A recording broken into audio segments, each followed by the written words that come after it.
आरहत वाङ्मय में कहा गया है, धम्मो मंगल मुक्किट्ठम अहिंसा संजमो तवो देवावि तं नमंसन्ति जस्य धम्मे सयामणो। यह 10वें आलियम आगम का पहला श्लोक है और एक खजाना है। इस एक श्लोक में कितना सार भरा हुआ है, धर्म का सार इसमें भरा हुआ है। आदमी के मन में मंगल हो ऐसी कामना भी होती है, वह स्वयं का भी मंगल चाहता है और दूसरों के प्रति भी मंगल कामना व्यक्त करता है, और मंगल हो उसके लिए कुछ प्रयास भी करता है। पदार्थों को भी कुछ मंगल के रूप में गुड़ आदि आदि को ग्रहण किया जाता है। समय भी मंगल हो, मुहूर्त के अनुसार कई बार चातुर्मासिक प्रवास आदि का प्रवेश किया जाता है, और भी कोई, परंतु उत्कृष्ट मंगल क्या है? और कुछ द्रव्य मंगल हो सकते हैं, भाव मंगल क्या है वह भी उत्कृष्ट शास्त्रकार ने बताया। धम्मो मंगल मुक्किट्ठम, कि धर्म उत्कृष्ट मंगल है। धर्म से बड़ा दूसरा कोई मंगल नहीं होता। धन भी सुविधा प्रदान करने में निमित्त बन सकता है, और उस रूप में धन को भी कोई मंगल माने तो मान ले, परंतु वह है भी तो मूलतः पदार्थ रूप में मंगल या सहयोगी तत्व हो सकता है। धर्म अपने आप में सच्चा धन है। सच्चा धन, सच्चा धन और झूठा धन क्या होता है? जो आगे भी साथ प्रभाव अपना रखे वो सच्चा धन है, जो यहाँ के बाद आगे प्रभाव न रखे वो सच्चा धन नहीं है। तो धर्म सच्चा धन है। तो उत्कृष्ट मंगल धर्म को बताया गया। अब प्रश्न हो सकता है कि धर्म, कौन सा धर्म उत्कृष्ट मंगल है? जैन धर्म उत्कृष्ट मंगल है, बौद्ध है, सनातन है, इस्लाम है, सिख है, ईसाई आदि आदि, कौन सा धर्म मंगल है? शास्त्रकार ने यहां जैन धर्म का नाम भी नहीं लिया, न बौद्ध का नाम लिया, न और किसी धर्म का नाम लिया, परंतु ऐसे 3 तत्व बता दिए तो मानो आमतौर से किसको अमान्य हो सकते हैं। वे बताए, अहिंसा संजमो तवो। अहिंसा धर्म है। अहिंसा जैन पाले तो भी धर्म है, और बौद्ध पाले तो भी, कोई भी पाले, सबके लिए अहिंसा धर्म है। और संजमो संयम धर्म है। संयम जो भी रखे उसके वो धर्म हो जाएगा और मंगल होगा। और तवो तप धर्म है, तपस्या धर्म है। जहां अहिंसा है वहां मंगल है, जहां संयम है वहां मंगल है, और जहां तप है वहां मंगल है। और यह मंगल, यह धर्म हमारे भीतर में आना चाहिए। शास्त्रों में धर्म की बातें हैं, ग्रंथों में बहुत अच्छे अच्छे बातें, अच्छे अच्छे श्लोक, अच्छे अच्छे पाठ मिल सकते हैं, वो धर्म ग्रंथ हैं, परंतु मात्र ग्रंथों में धर्म की बातें हैं, उतने से हमारा कल्याण नहीं होगा।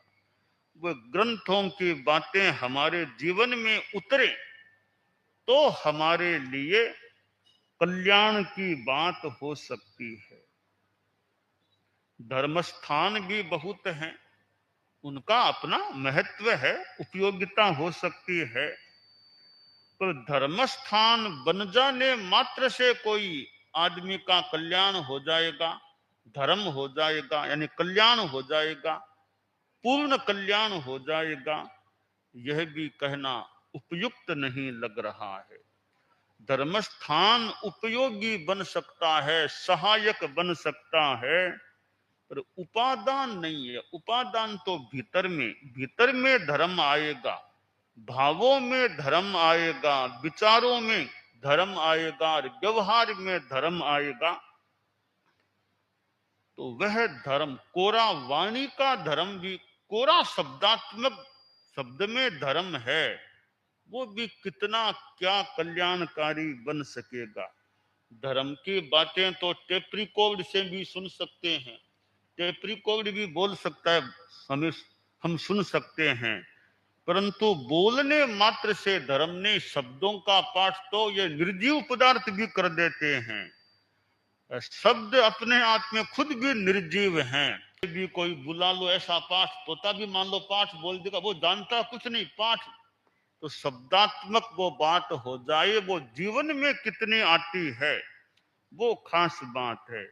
कई बार कोई मायावी आदमी ऊपर से धर्म की बातें बोले, व्यवहार में और कुछ करता है, तो शब्दों का धर्म यत्किंचित रूप में निर्वज्य शब्द तक सीमित हो तो फिर भी मान लो, पर जीवन में भावों में धर्म नहीं आता तो पूर्ण कल्याण की बात नहीं हो सकती। तो हमारे भाव कैसे हैं, भाव शुद्ध हैं या अशुद्ध हैं? भीतर के जैसे भाव होते हैं वैसा फिर हमारा व्यवहार भी हो सकता है, आचार भी हो सकता है। कुआं है, कुएं में पानी है, आप डोल डाल करके पानी निकालेंगे अगर, तो जैसा पानी कुएं में होगा वैसा आ जाएगा। कुंड में से निकालो, जैसा पानी कुंड में होगा वैसा आ जाएगा। तो जैसा भीतर में है वैसा बाहर आ जाता है। इसी प्रकार हमारे भीतर में जैसे भाव हैं, वो जैसे उभरते हैं, उसके अनुसार हमारा व्यवहार आचार भी बन सकता है।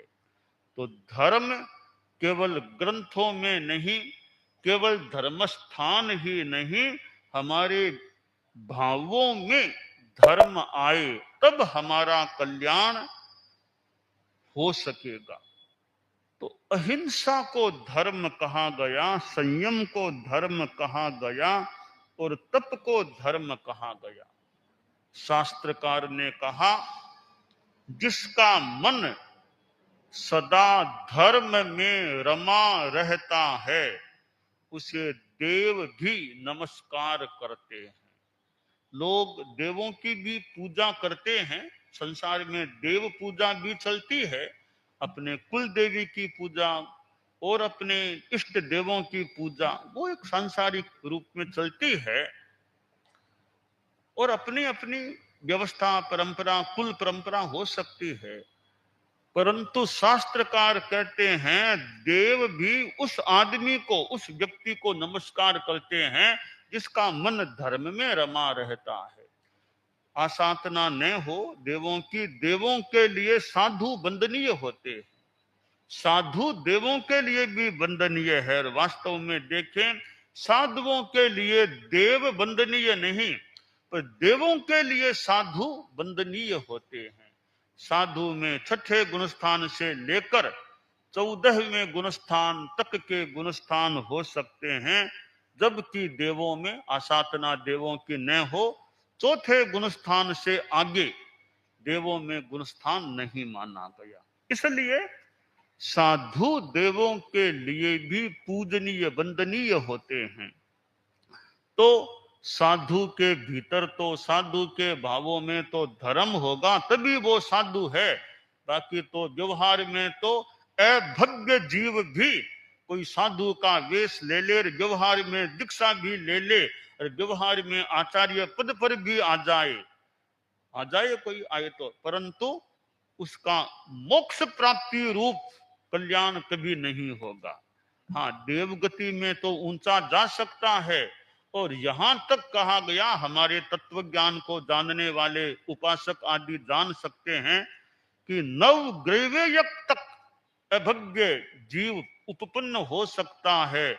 मोक्ष के बहुत निकट चला गया क्षेत्रीय दृष्टि से, परंतु मुक्ति में कभी भी नहीं जा सकता, अनंत काल में नहीं जा सकता, क्योंकि वो अभग्य है, मुक्ति जाने के लायक भी वो नहीं है। तो धर्म ऊपर से वेश ग्रहण करने मात्र से कल्याण नहीं, कल्याण रूपी धर्म नहीं, वो भीतर में आता है।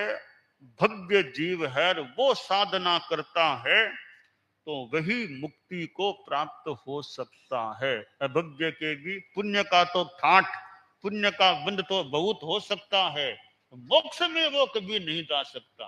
पुण्य रूप में भले वो बड़ी स्थिति को भी प्राप्त हो जाए, पर अभज्ञ है तो मुक्ति उसे कभी प्राप्त नहीं हो सकती। तो धर्म उत्कृष्ट मंगल है हमारे जीवन में। यह धर्म रहे, साधु में भी रहे, वो तो खैर ज्यादा ही रहना चाहिए। श्रावक श्राविका गृहस्थ है उनमें भी, क्योंकि साधु तीर्थ है, साध्वी तीर्थ है, तो श्रावक श्राविका भी तीर्थ कहे गए हैं। ठीक है, साधुओं का स्थान ऊंचा है, श्रावकों का स्थान थोड़ा नीचा है, इतना फर्क तो है। दोनों रत्नों की मालाएं हैं, एक मोटी माला है, एक नानी माला, छोटी नानी माला है, तो हैं तो दोनों ही मालाएं। पर मालाएं, नानी माला में जितना जितना त्याग संयम वो धर्म है, बाकी सांसारिक चीजें हैं वो श्रावक की धर्म के खाते में नहीं, वो व्यवहार के खाते में है। तो अहिंसा का पालन कोई भी करेगा उसको लाभ होगा, संयम का पालन कोई भी करेगा, नास्तिक भी करेगा, उसको भी लाभ मिलेगा। अभज्ञ को भी कुछ लाभ तो मिलेगा, कुछ लाभ उसको भी मिलेगा। तपस्या कोई भी करे, लाभ जितना मिलना उतना सब उसको भी मिलेगा। तो परम पूज्य आचार्य तुलसी ने अनुव्रत की बात बताई। हम अभी अनुव्रत यात्रा कर रहे हैं, ये अनुव्रत का आंदोलन का 75वां वर्ष चल रहा है। अनुव्रत अमृत महोत्सव का वर्ष है, और यह एक वर्ष की हमारी यात्रा भी अनुव्रत यात्रा के रूप में संज्ञापित की गई है। तो अनुव्रत के छोटे छोटे नियम, वो जैन अजैन कोई भी हो, जीवन में आते हैं तो वे हितकर सिद्ध हो सकते हैं। तो आज हमारा इस अनुव्रत यात्रा के अंतर्गत अहमदाबाद के शाहीबाग क्षेत्र में आना हुआ है, और सन 2002 में परम पूजनीय आचार्य श्री महाप्रज्ञ जी के साथ हम लोग यहाँ अहमदाबाद आए थे। शाहीबाग में गुरुदेव का प्रवास हुआ था, और यह एरिया सागर सदन में गुरुदेव महाप्रज्ञ जी, हम लोग यानी गुरुदेव महाप्रज्ञ जी के पास सानिध्य में हम रहे थे। और यहाँ 13 पंथ भवन में संभवतः साध्वी प्रमुखा कनक प्रभा जी का प्रवास संभवतः यहाँ 13 पंथ भवन में हुआ था उस समय। और चतुर्मास तो प्रेक्षा विश्व भारती में हुआ था। तो वह गुरुदेव की प्रवास की भूमि, और उससे पहले परम पूज्य आचार्य तुलसी यहाँ पधारे थे, और आचार्यों का पादार्पण अहमदाबाद में पूर्व में भी हुआ है। तो आज हम अहमदाबाद के शाहीबाग क्षेत्र में आए हैं, और अहमदाबाद एक बड़ा नगर है, एक धार्मिक संस्कृति से जुड़ा हुआ नगर प्रतीत होता है, जहाँ धर्म का माहौल देखने को मिलता है। जगह जगह है साधु वेश यानी साधु सन्यासी यानी साध्वियां भले किसी संप्रदाय के हों, वो यदा कदा यत्र तत्र देखने को मिल जाते हैं। यानी एक यहाँ धर्म के से जुड़े हुए लोग अच्छी संख्या में लगता है रहते हैं। और हमारे तेरापन धर्म संघ के भी कितने चारित्रात्माएं या अहमदाबाद में इन वर्षों में कुछ ज्यादा ही संख्या में पहले भी रहते थे, इन वर्षों में कुछ ज्यादा अच्छी संख्या में, ज्यादा संख्या में एक अहमदाबाद में कितने चतुर्मास, कितने सिंगाड़े आदि आदि, एक शाही बाग में अनेक सिंगाड़े हो जाते हैं। तो हमारे धर्म संघ के भी इन वर्षों में चारित्र आत्माओं का कुछ अच्छी संख्या में प्रवास अहमदाबाद में होता है। कई आते हैं, चिकित्सा कराते हैं, फिर चले जाते हैं। तो अनेक रूपों में यहाँ अहमदाबाद में साधु साध्वियों का आना होता है। और अहमदाबाद में स्वास्थ्य लाभ के लिए भी एक अहमदाबाद अच्छा एक केंद्र बना हुआ है।